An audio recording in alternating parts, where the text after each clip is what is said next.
Lt Col Alexander Vindman, who is right now testifying in the impeachment probe, represents the beating heart of the quintessential American story. He and his family, Jewish refugees carrying only their suitcases and $750, that's based on reporting in the New York Times, fled the Soviet Union when he was 3 years old in search of a better life. His father worked multiple jobs and learned English at night so his son could grow up, graduate from college, receive a military commission, and serve the United States in the form of multiple overseas tours. On combat deployment in Iraq in 2003, Vindman was injured by an IED. He was awarded a Purple Heart.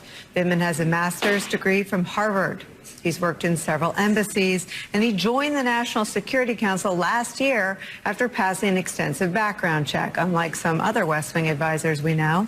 His biography and his life of service make the attacks against him remarkable, at a time when attacks on once sacred institutions and their leaders have stopped being noteworthy or newsworthy. Trump went from not knowing him to calling him a never-Trumper in the course of an hour and a half this morning. But that's nothing compared to the smear campaign happening on cable news.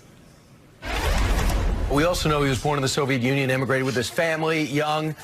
He tends to feel simpatico with the Ukraine. It seems very clear that he is incredibly concerned about Ukrainian defense. I don't know that he's concerned about American policy, but his main mission was to make sure that the Ukraine got those weapons. I understand that. We all have an affinity to our homeland where we came from.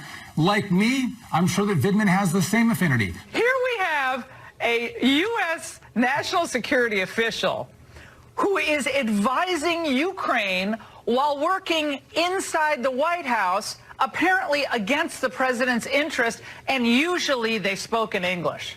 Isn't that kind of an interesting angle on this story? I find that astounding, and some people might call that espionage. Except those people aren't chicken shit like the three of you, and they know that he passed a background check that the president's daughter and son-in-law didn't.